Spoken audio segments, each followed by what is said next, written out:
السمیع العلیم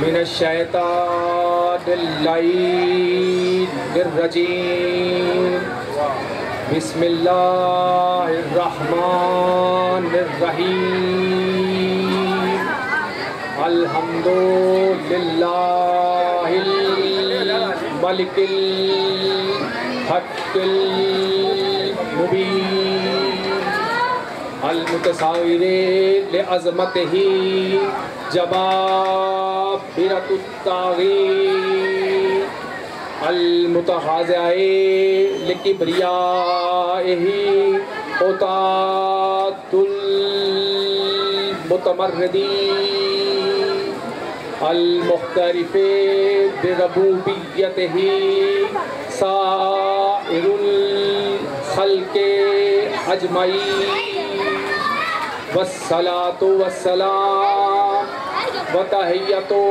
والاکرام علی اشرف النبیین وخاتم المرسلین سیدنا ومولانا ابی القاسم محمد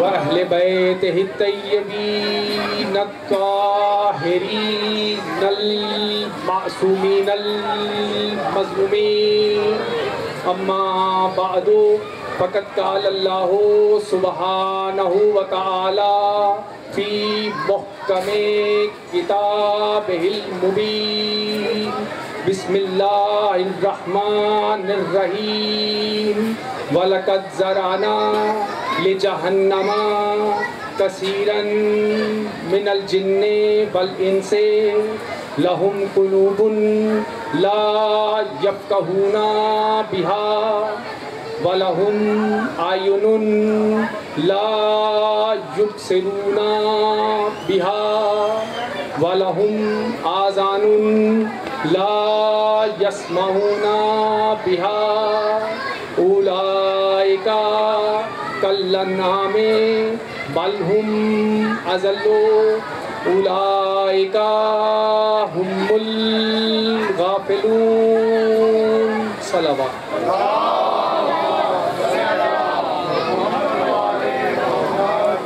عزیزان محترم، آج کی اس مجلس اعزاز سے خطاب کے لیے میں نے سرنامہ کلام میں سورہ اعراف کی ایک آیہ مبارکہ کی تلاوت کا شرف حاصل کیا۔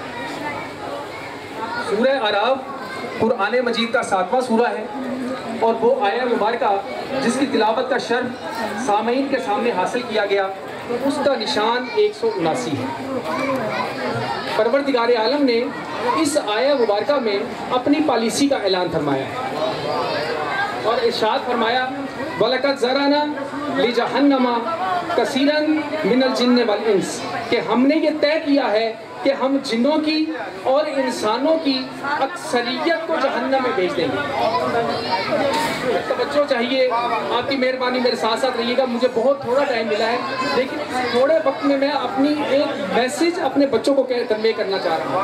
وَلَقَدْ زَرَعْنَا لِجَهَنَّمَ كَثِيرًا مِنَ الْجِنِّ وَالْإِنسِ کہ ہم نے یہ طے کیا ہے کہ ہم جنوں کی اور انسانوں کی اکثریت کو جہنم میں بھیج دیں گے۔ تو تم میں اور قرآن میں فرق یہی ہے کہ تم اکثریت سے وزیر بناتے ہو اور قرآن اکثریت کو جہنم میں بھیج دیتا ہے۔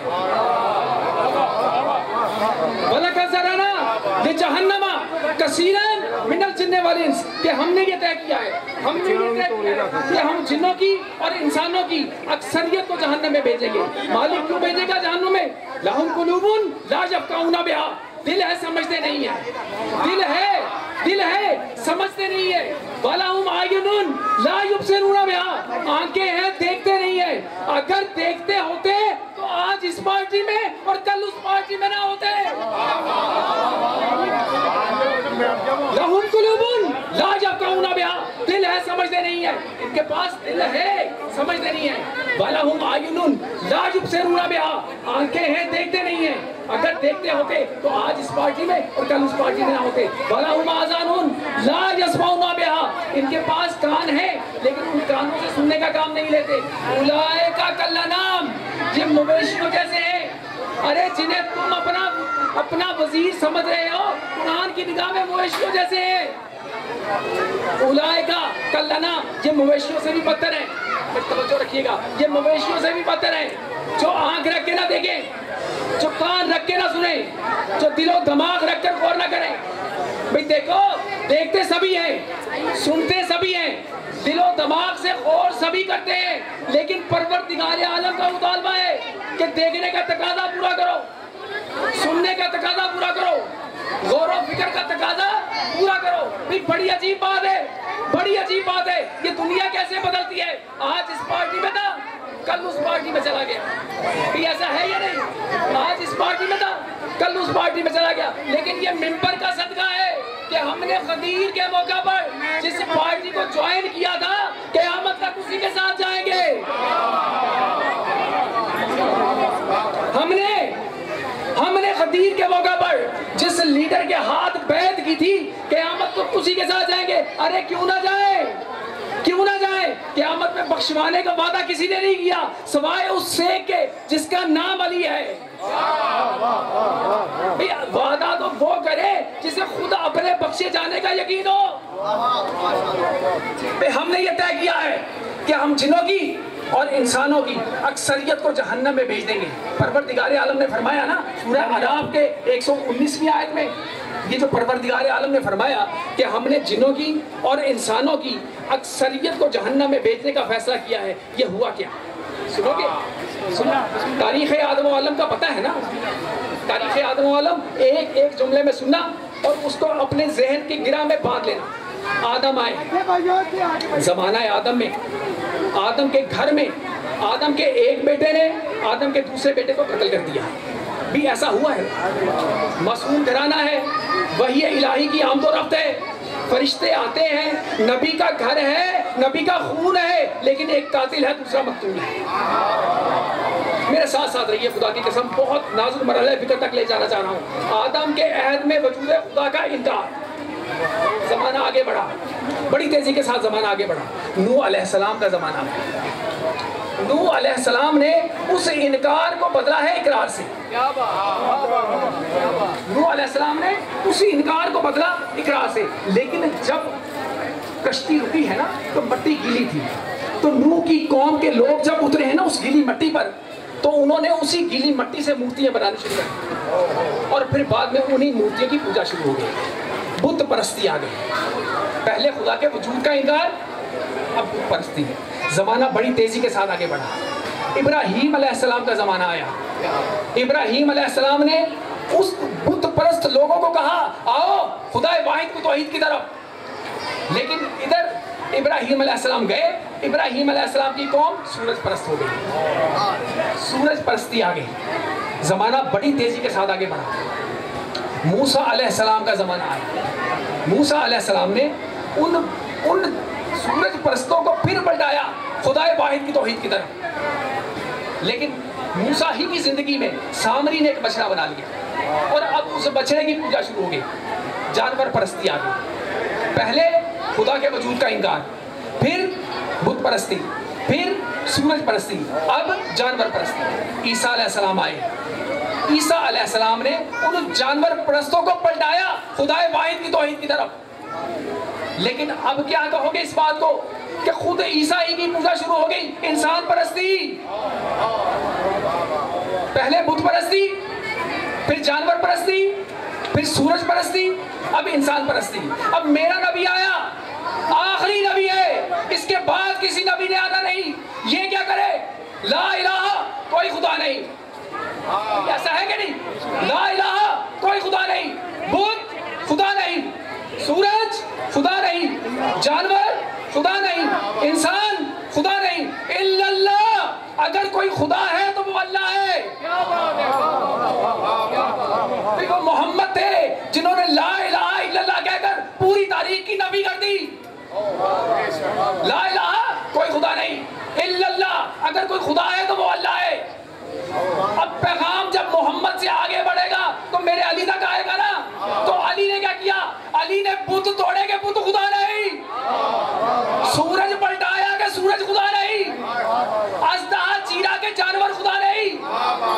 سجدہ کیا کہ انسان خدا نہیں.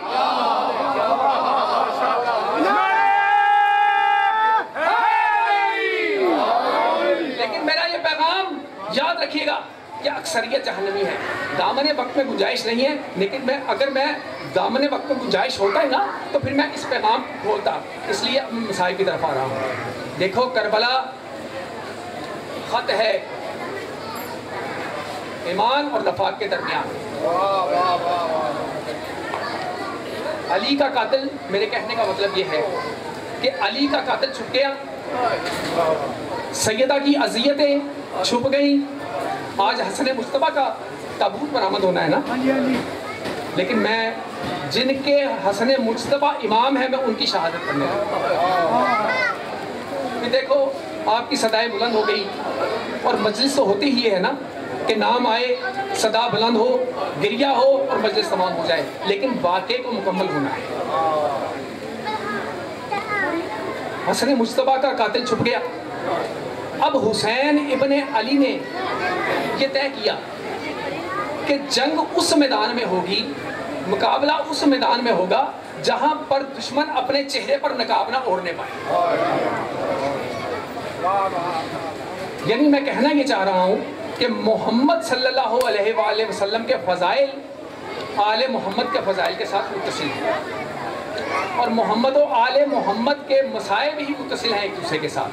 ٹھیک، اگر آپ کی سمجھ میں نبی آ گئے تو آپ کی سمجھ میں علی آ جائیں گے، اور اگر آپ کی سمجھ میں علی آ گئے تو آپ کی سمجھ میں آل محمد خود بخود آ جائیں گے. معراج کا وہ واقعہ، جب ایک دفعہ نبی اکرم معراج کی رات گئے نا سدرۃ المنتہا، تو جبریل نے ساتھ چھوڑ دیا، جبریل آگے نہیں گئے. تو اب رسالت مآب صلی اللہ علیہ وآلہ وسلم آگے بڑھے، تو ادھر سے اللہ نے جواب دیا. اللہ نے کہا کہ اے میرے بندے، اے میرے پیارے حبیب، میں نے پوری کائنات کو تمہارے لیے خلق کیا. اس بات کا کوئی رپورٹر نہیں ہے، یہ جملہ خود رسول اکرم صلی اللہ علیہ وآلہ وسلم نے فرمایا کہ اللہ نے مجھ سے یہ کہا، اس کے جواب میں نے اللہ کو یہ کہا. اللہ کہنے لگے کہ اے میرے بندے، میں نے پوری کائنات کو تیری محبت میں خلق کیا. تو پتہ ہے کیا میرے محبوب نے کہا؟ کہنے لگا یا پروردگار، یہ کائنات کو تو نے میری محبت میں خلق کیا ہے نا، تو میں پوری کائنات کو ٹھوکر مار کر تیری بارگاہ میں آ رہا ہوں. یہ پیغمبر اکرم سے کم حیثیت کا انسان یہ جملہ نہیں کہہ سکتا. یہ جملہ 2 دفعہ دہرایا گیا. ایک دفعہ عرش معلیٰ پر رسول کی زبان سے نکلا، یا کربلا معلیٰ میں حسین کی زبان سے نکلا. کچھ یاد آیا جب زلجنہ سے گرے ہیں نا حسین، تو ایک دفعہ شمر سینہ حسین پر سوار ہوا اور گلے کو قطع کرنا چاہا نا، تو لبائے حسین علیہ السلام ہل رہے تھے. ٹھیک ہے، اس نے سوچا کہ دیکھوں تو صحیح کہ اس آخری وقت میں حسین کیا فرما رہے ہیں. تو جانتے ہو کیا کہہ رہے تھے؟ کہہ رہے تھے کہ پروردگار، یہ پوری کائنات تو نے میری محبت میں خلق کی نا، تو میں تیری رضا کی خاطر تیری بارگاہ میں پوری کائنات کو ٹھوکر مار کر آ رہا ہوں. اب مجھے پرواہ نہیں کہ میری سکینہ کو تماچے لگے. رونے والوں کہا مجھے اب یہ پرواہ نہیں کہ میری سکینہ کے گوشوارے نوچے جائیں. اب مجھے کوئی پرواہ نہیں کہ میری سکینہ کے دامن میں آگ لگے. بس دنیا میں کتنے باپ گزرے اور دنیا میں کتنی بیٹیاں گزری، لیکن تاریخ انسانیت میں نہ حسین جیسا باپ گزرا، نہ سکینہ جیسی بیٹی گزری. 3 کام سکینہ کے سن لو اور مجھے اجازت دو. جب عاشور کا دن آیا، شام غریبہ ڈھل گئی نا، عاشور کا دن آیا تو بیویوں نے بچوں کو گننا شروع کیا. سکینہ نہیں ملی. اب سکینہ کو ڈھونڈنا چاہا تو پتہ ہے سکینہ کہاں گئی تھی؟ باپ کے سینے پہ سونے کی آتی ہے نا. جب باپ کا سینہ نظر نہیں آیا تو جب گوشوارے نوچے جا چکے، تماچے لگ چکے، دامن میں آگ لگ چکی، تو اب سکینہ نے سوچا، اب تھک گئی تو اب سکینہ نے سوچا کہ پاپا کو ڈھونڈوں. ڈھونڈتے ڈھونڈتے مقتل میں گئی. جب مقتل میں پہنچی نا تو باپ کو کہا بابا بابا مجھے سینے سے سلا لو بابا، مجھے نیند آ رہی ہے بابا، مجھے سینے سے لگا لو بابا. ایک کٹے ہوئے گلے سے آواز آئی سکینہ سکینہ ادھر آؤ سکینہ، میں ادھر ہوں. اجرکم اللہ اجرکم اللہ. اب سکینہ گئی. باپ کے سینے پہ سونے کی عادی تھی نا، سینے پہ نہیں سو سکی، کیونکہ سینے پہ تیر ہی اتنے لگے تھے کہ سینے پہ نہیں سو سکی، قریب کہیں سو گئی۔ ادھر شمر اپنے گھوڑے کو پانی پلانے کے لیے فرات کے کنارے جانے لگا تو اس نے دیکھا کہ مقتل میں باپ کے پاس سکینہ سوئی ہوئی۔ جانتے ہو کیسے اٹھایا؟ میرے پاس الفاظ نہیں ہے کہ میں بیان کر سکوں کہ کس طریقے سے اٹھایا۔ سکینہ گھبرا کے اٹھی، کہنے لگی شمر مجھے تازیانے نہ مار، شمر مجھے تازیانے نہ مار۔ شمر نے کہا چلو بی بی جاؤ اپنے بزرگوں کے پاس جاؤ، تم یہاں پر کیا کر رہی ہو؟ کہنے لگی مجھے اپنے بابا کے پاس رہنے دو، مجھے میرے اپنے بابا کے پاس رہنے دو۔ وہ کہنے لگا جاؤ اپنی بیوی، جاؤ اپنے بزرگوں کے پاس۔ تازیانہ اٹھایا مارنے کے لیے، کہا اچھا مجھے 3 کام کر لینے دو پھر میں چلی جاؤں گی، وہ 3 کام سن لو اور مجھے اجازت دے دو۔ اس نے کہا سکینہ وہ 3 کام کون سے ہیں جو تم کرو گی؟ بی بی کہنے لگی میرا پہلا کام یہ ہے کہ میرے بابا کو پیاسا مارا گیا ہے، میں فرات کے کنارے جاؤں گی، چلو میں پانی لاؤں گی اور اپنے بابا کے گلے میں ڈال دوں۔ میرا دوسرا کام یہ ہے کہ میرے بابا کا جسم برہنہ ہے، اڑا ہوا نہیں ہے، میں جنگل میں جاؤں گی، پتے اکٹھے کر کے لاؤں گی اور اپنے بابا کے جسم میں ڈال دوں گی۔ اور میرا تیسرا کام یہ ہے کہ میرے بابا کی نماز جنازہ نہیں ہوئی، میں رستے میں کھڑی ہو جاؤں گی، نمازی گزریں گے، میں انہیں کہوں گی نمازیوں ایک مسلمان دنیا سے اٹھ گیا ہے، اس کی نماز جنازہ پڑھا دو۔ بس